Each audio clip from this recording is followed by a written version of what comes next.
6월 20일 말씀과 기도입니다. 오늘 본문은 사도행전 2장 1절에서 13절 말씀이고 제목은 하나님의 큰 일입니다. 오늘 본문은 신약뿐 아니라 성경 전체에서 매우 중요한 위치와 의미를 갖는 소중한 본문임을 다 아시리라고 생각합니다. 1절부터 4절에 보면 오순절 날에 하늘로부터 급하고 강한 바람이 있었고 그 모인 제자들에게 불의 혀 같은 것이 각 사람에게 임하여서 그들이 성령 충만함을 받습니다. 그리고 성령이 말하게 하심으로 다른 언어들로 말하게 하는 내용이 본문에 기록되어 있습니다. 그런데 그때 마침 오순절 절기를 지키기 위해서 각국에서 온 사람들이 있었고 그들은 그들의 난국 방언으로 그들이 가지고 있는 언어로 제자들이 말함을 보고 7절에 보면 갈릴리 사람이 아니냐고 그렇게 놀라지요. 저 평범하고 배운 것이 없는 갈릴리 사람들이 어떻게 다른 나라의 말로, 자신들의 나라의 말로 말하는가? 특히 그들은 11절에서 말하기를 우리가 다 우리의 각 언어로 하나님의 큰 일을 말함을 듣는다고 했습니다. 하나님의 큰 일을 그들이 말하고 있습니다.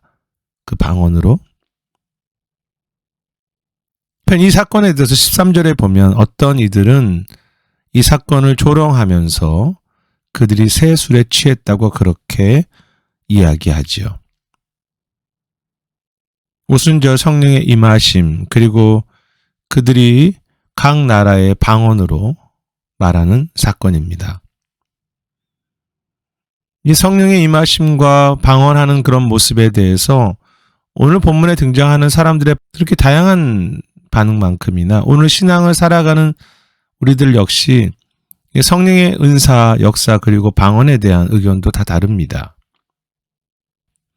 이 성령의 역사와 은사 혹은 방언을 잘못 대하는 두 가지 부류가 있는데요.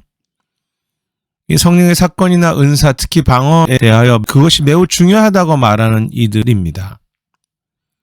이런 사람들은 이 현상이 하나님께서 사용하신다는 특별한 증거처럼 생각하려고 합니다. 즉 이러한 성령의 체험, 은사, 특히 방언을 하지 않으면 하나님의 특별한 은혜가 없는 사람처럼 말하는 것입니다. 하나님의 역사와 하나님의 큰 일을 나의 은사, 나의 특별함을 인정하는 것 정도로 가두어 버리는 것이죠. 여기에 속한 이들은 대체로 방언을 하는 사람들입니다. 그런데 이 사건을 대하는 또 다른 잘못된 태도는 방언은 중요하지 않거나 방언은 없다고 말하는 사람들인데요. 그들은 어떤 은사, 특히 방언의 은사는 신약시대로 끝났다고 말합니다. 또 어떤 이들은 여기에 나오는 방언과 신약의 성경에 나오는 은사로서의 방언은 다르다고 말하기도 하죠.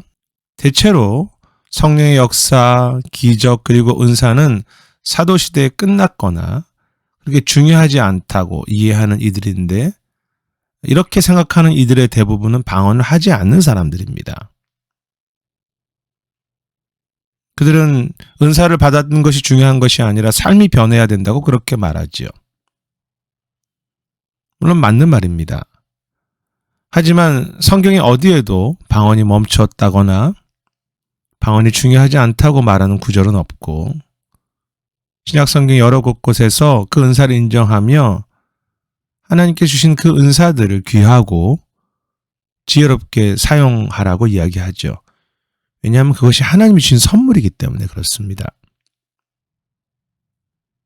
앞에 방언을 내 은사와 나의 특별함을 강조하는 이들처럼 이렇게 방언을 중요하지 않다고 말하는 이들 역시 하나님의 일하시는 것을, 하나님의 큰 일을 내 경험과 내 중심적인 수준에서 이해하려고 하는 것입니다. 내가 할 수 있고 내가 참여하면 중요한 것이고 내가 못하고 거기에 참여하지 못하면 중요하지 않는 것이라고 보려는 태도.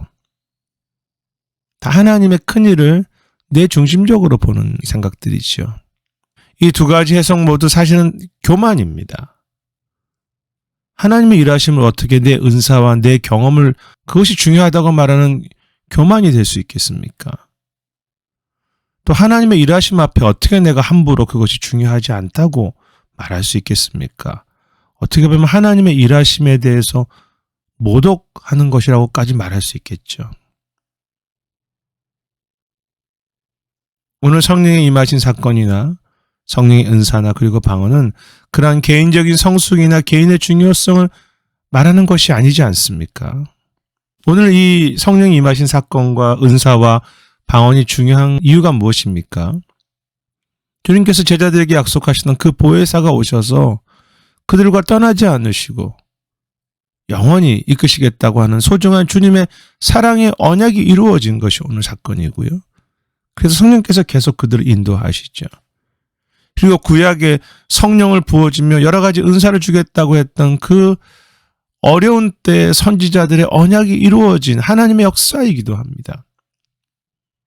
또한 이 사건은 바벨탑에서 언어가 흩어졌었는데 그 언어를 하나님께서 다시 통제하시면서 그 모든 민족, 그 모든 언어들을 통해서 하나님이 찬양받으시고 역사하시겠다고 하는 그런 의미를 가진 귀한 사건이기도 하지요.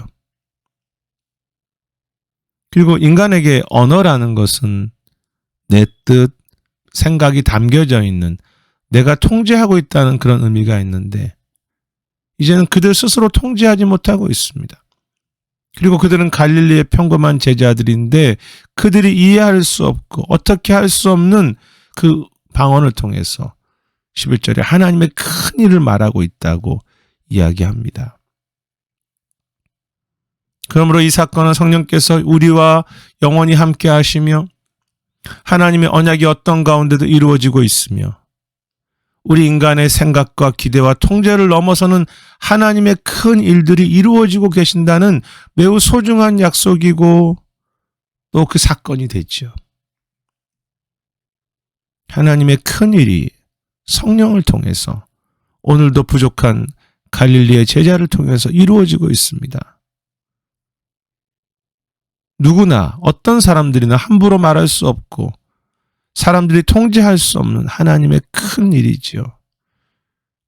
그리고 그것이 초대교회의 역사이고 지난 기독교의 은혜이며 오늘 우리의 삶이고 모습이 아니겠습니까? 비록 현상이 오늘 본문처럼 똑같이 역사하시고 그렇게 똑같이 우리에게 일어나지 않더라도 하나님의 이러한 큰 일의 원리들은 그대로 오늘도 진행되고 있으며 이루어지고 있죠.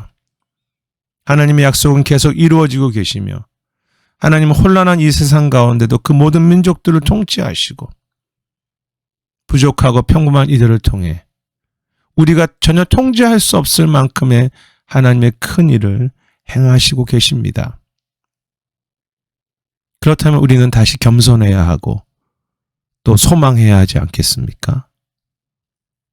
하나님의 일하심이 내 통제와 내 생각을 넘어선다는 것을 늘 기억하고 철저하게 겸손해야 하지요. 전혀 예상할 수 없는 하나님의 일들이 전혀 기대하지 않은 방법으로 이루어지고 있기에 겸손하며 우리가 볼 때 너무 미약해 보이는 일들이고 순간이지만 하나님의 일하심을 믿고 우리에게 맡겨진 일들을 충성하고 소망할 뿐이지요. 하나님은 성령님은 주님은 지금도 하나님의 큰 일을 인간의 통제와 계산을 넘어서 말하고 계시고 이루고 계시며 역사하십니다. 오늘도 주님의 뜻을 완성하시는 그 주님을 찬양하고요. 오늘도 보혜사로 우리와 함께 하시며 우리에게 여러 은사와 은혜를 주시는 주님을 찬양합니다. 오늘도 하나님의 큰 일을 이렇게 작은 자들의 평범한 기도와 수고와 눈물 속에 전하시고 이루시는 주님을 높이고 사랑합니다. 오늘 기도 제목은 우리에게 성령의 은사와 임재와 그리고 은혜를 날마다 새롭게 부어달라고 기도하시면 좋겠습니다. 그래서 우리를 통해서 하나님의 큰 일들이 전해지도록 두 번째는 교회를 위해서 기도하실 텐데 우리가 통제하는 교회가 아니라 하나님의 주권과 말씀과 성령의 능력이 이끄시는 그러한 교회가 되도록 교회 리더들과 우리의 모든 사역 속에 성령의 충만함과 은혜로 그렇게 사역을 감당하는 교회가 되도록 기도하시길 바랍니다.